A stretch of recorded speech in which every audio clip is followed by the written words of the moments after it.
Hey everyone, I am TH, a certified flight instructor. I am absolutely thrilled to welcome pilots who are taking this lesson to take their skills and career to the next level to this intensive explainer.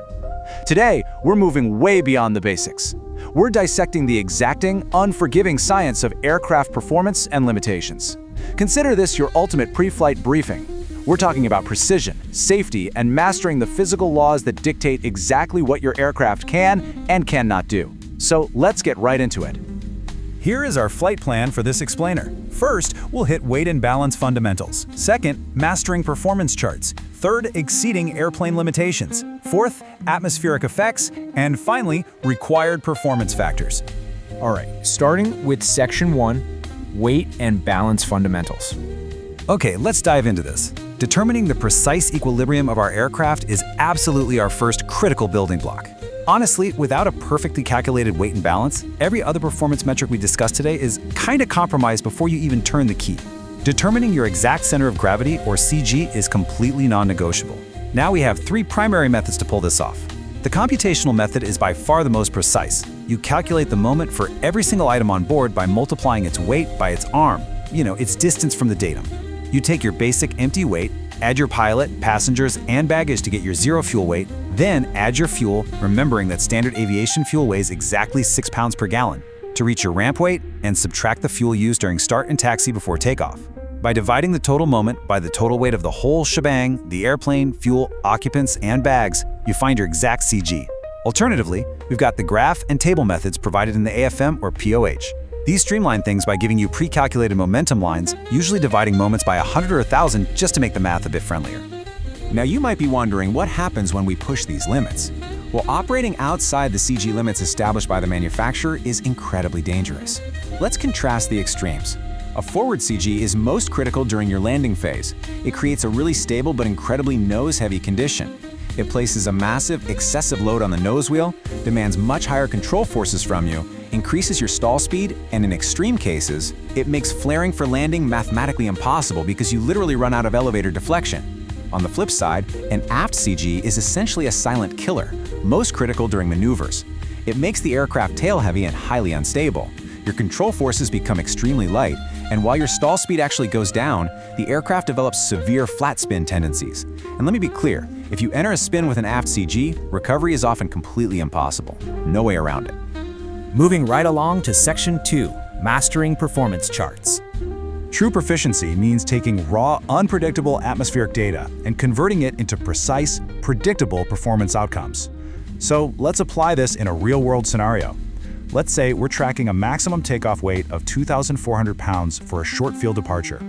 We're dealing with a pressure altitude of 3,000 feet, a pretty hot outside air temperature of 30 degrees Celsius, but we've got a strong 18-knot headwind.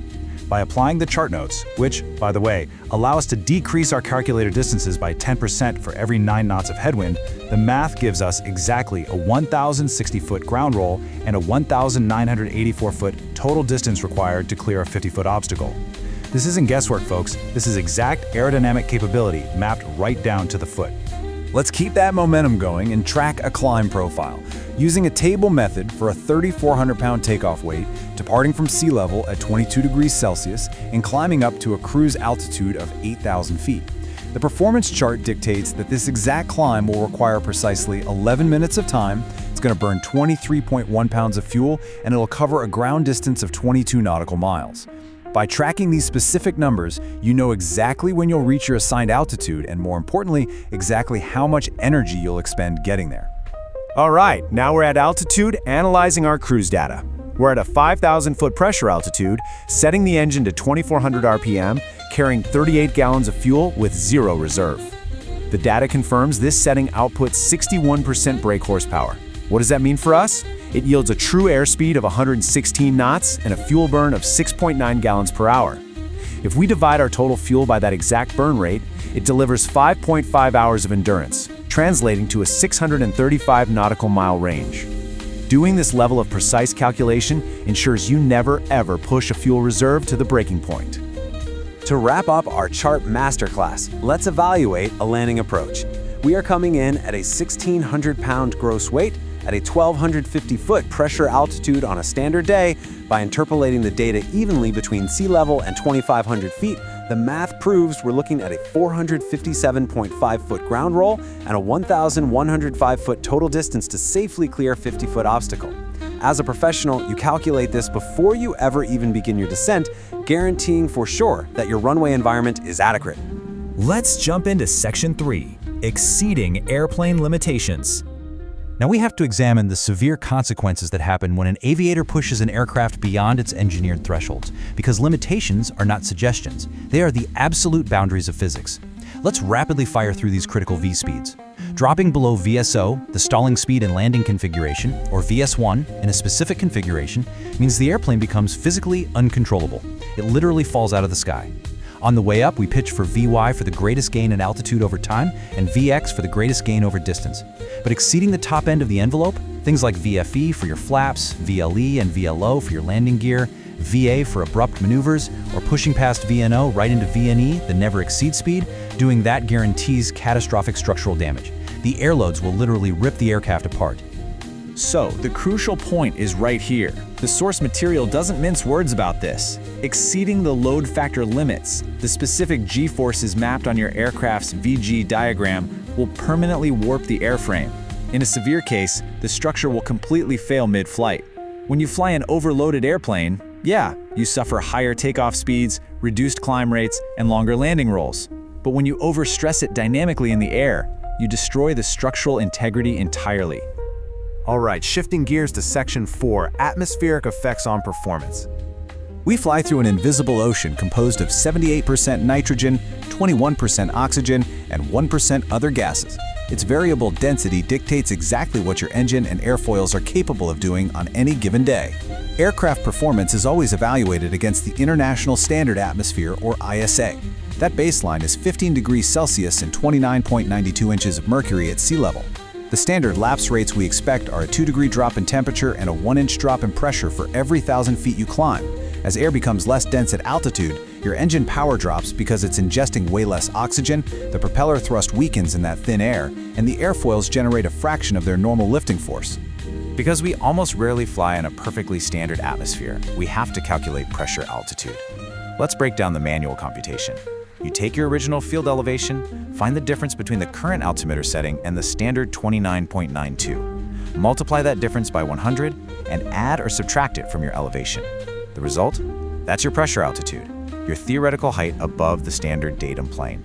Let's see how this builds into the most critical metric of all, density altitude. Density altitude is simply your pressure altitude corrected for non-standard temperature. If the temperature is higher than standard, your density altitude skyrockets. You might physically be sitting on a runway at 2,000 feet, but the hot air makes the wings and engine perform as if you're trying to take off at 5,000 feet. Now here's a vital, often overlooked detail I really want to emphasize for you. Humidity.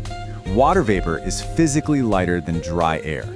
That means highly moist, humid air is actually less dense.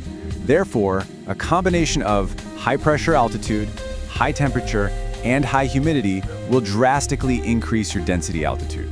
This completely degrades your climb out and robs you of essential performance margins right when you need them the most.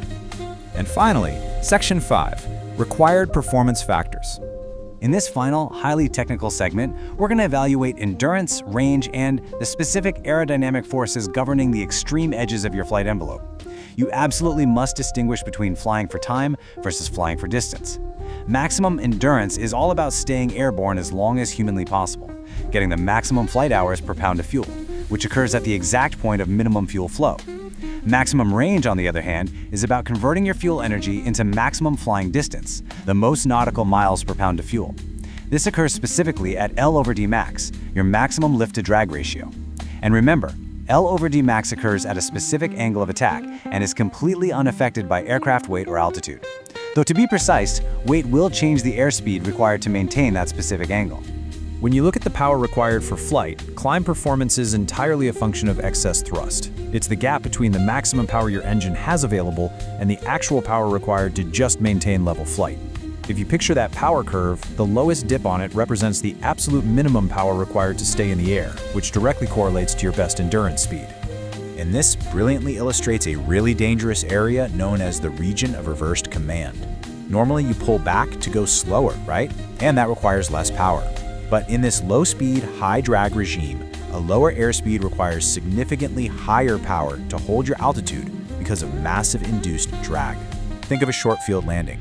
If you develop a huge sink rate here, simply lowering the nose without applying power won't save you. Actually, it'll just cause an unrecoverable loss of altitude. You absolutely must use engine power to arrest that descent.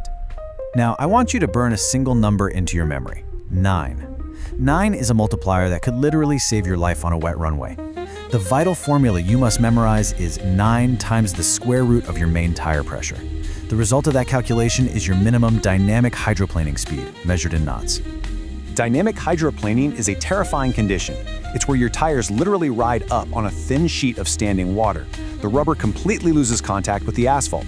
Braking action, 0. Directional control, basically nil.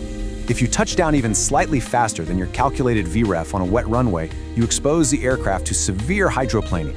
It demands absolute, perfect airspeed discipline as you cross over the threshold. Wow, we have covered an immense amount of complex data today. From the strict computations of weight and balance moment arms to the edge-of-the-envelope physics of the region of reversed command. So, I'll leave you with this. As you take your skills to the next level, will you trust the unforgiving math of these performance limits when the margin for error disappears? Mastering these exact calculations, not just estimating them, but truly mastering them, is exactly what separates a certified pilot from a truly professional aviator. Thank you so much for joining me in this explainer, and I look forward to seeing you up in the skies.